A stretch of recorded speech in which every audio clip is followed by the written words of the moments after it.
Começamos neste jornal com o nosso convidado, neste jornal do dia em que assinalam-se as atividades, a abertura oficial das atividades comemorativas dos 50 anos da Independência Nacional. Tenho comigo o historiador Carlos Santos. Muito boa noite, Carlos. Boa noite. Obrigada pela sua disponibilidade em estar aqui connosco. Carlos, o que é que significa este ato de as atividades comemorativas dos 50 anos da Independência serem abertas aqui em São Vicente? Qual é o significado histórico de tudo isso? Bom, São Vicente tem uma história centrada em Cabo Verde, principalmente a partir do século XIX, e estende-se ao longo do século XX, a questão da literatura, a questão dos intelectuais que pressionam as autoridades para melhores condições de vida dos cabo-verdianos. Por isso faz todo o sentido começarmos aqui e espero que as atividades também se estendam em relação a todas as ilhas de Cabo Verde. A independência é um ato importante para a história de Cabo Verde, porque mostra que vivemos numa situação relativamente diferente, uma situação de opressão sob o jugo de uma potência estrangeira.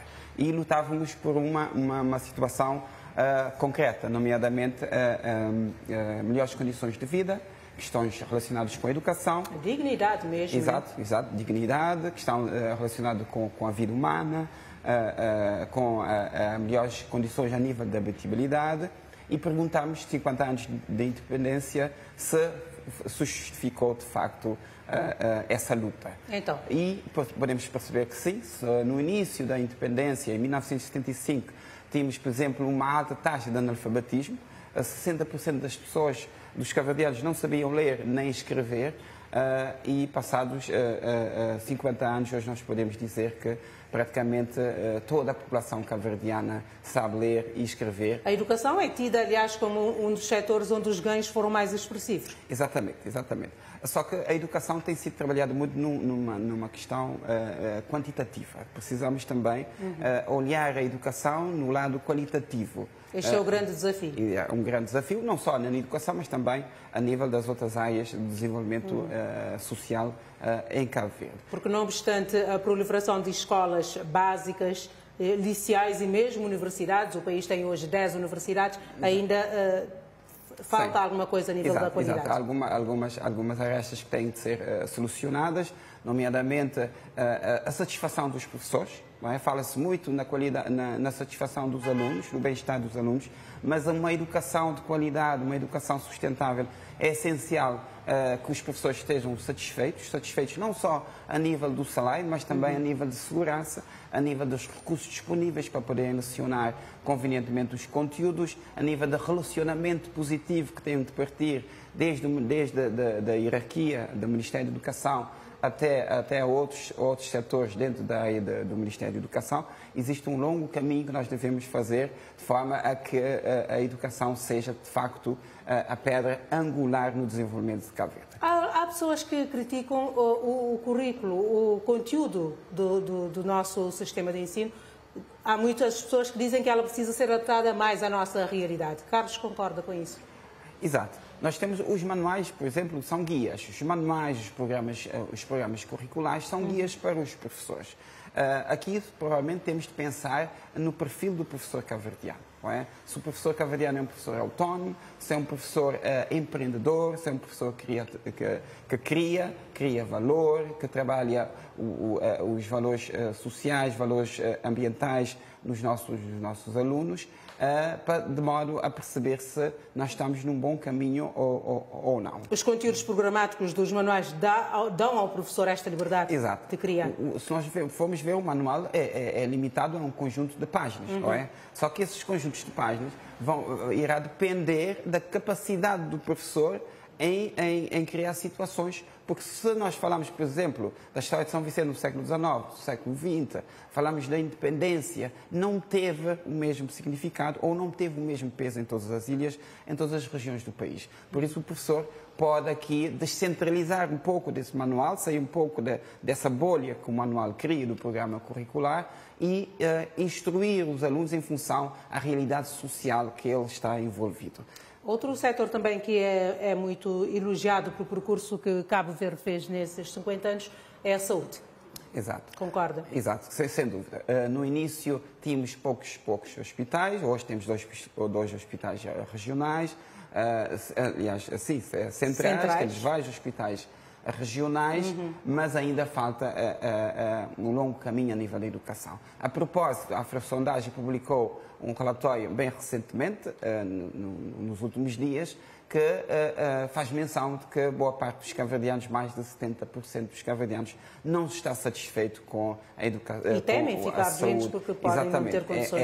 É algo preocupante, não é? Algo preocupante. E uma das justificações está na falta dos recursos humanos, a questão da demora, das consultas, e nós falamos de uma área essencial, que é a saúde e que mexe com a qualidade de vida das pessoas. E como é que, Carlos, vê a questão da eliminação da pobreza extrema e da pobreza absoluta nesses 50 anos de independência? Sim. Bom, a eliminação é algo muito intenso. O Governo estabeleceu a meta de eliminar a pobreza extrema até 2026, até o fim desta legislatura.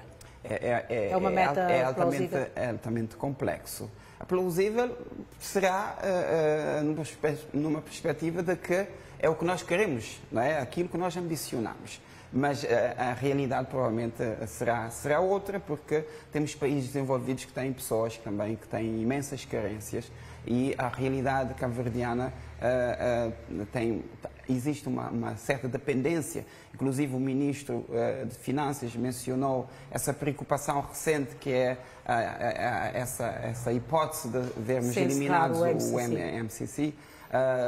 E que provavelmente pode pôr aqui em causa alguns planos de desenvolvimento aqui em Cabo Verde. Porque Cabo Verde também nesses 50 anos se calhar ainda não criou a resiliência, sustentabilidade suficiente para não ter que depender de ajudas externas, de parceiros externos.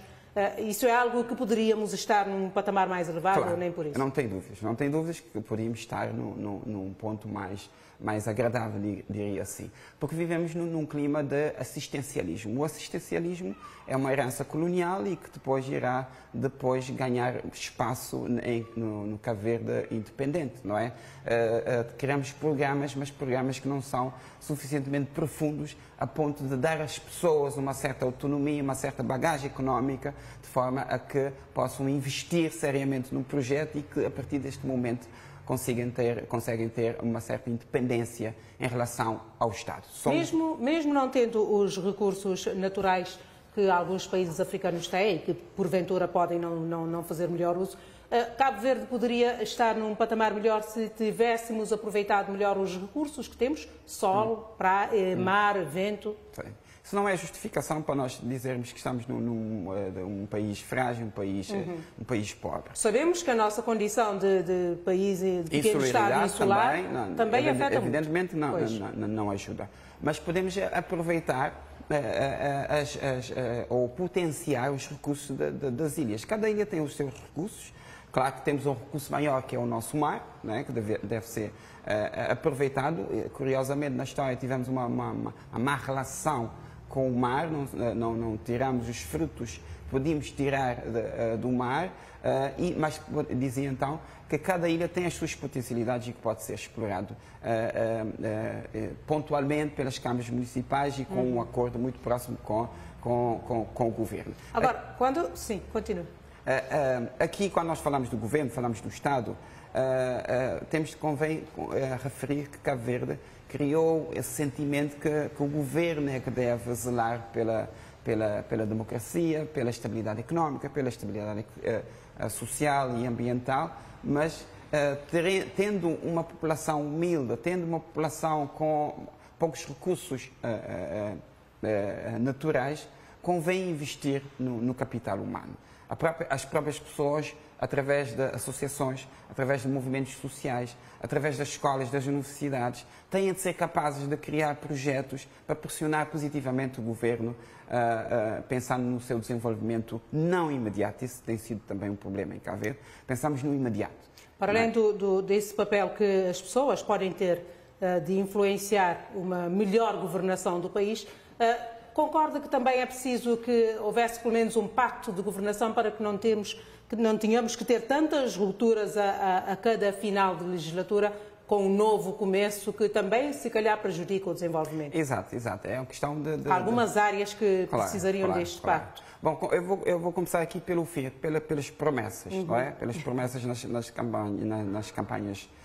São promessas surrealistas, não é? São promessas irreais que muitas vezes... Para angariar votos. Exato, exato. E é um jogo político que se cria porque os políticos sabem que nós não temos uma cultura política muito desenvolvida, nós temos uma cultura de intervenção, nós não temos uma cultura para a democracia, para a liberdade, que precisa ser trabalhada a nível da educação, e conseguem jogar com a população, e nos últimos anos da legislatura começam uma forma desenfreada a anunciar projetos, a anunciar inaugurações, que mostram um certo desrespeito também pelos cabo-verdianos, porque a vida política, a legislatura tem de acontecer durante o ano de forma organizada e não de uma forma apressada, porque pode originar certos erros que têm vindo a acontecer nos últimos anos. No início da legislatura, caso houver uma mudança de governo, geralmente por questão de identidade, questão de ideologia,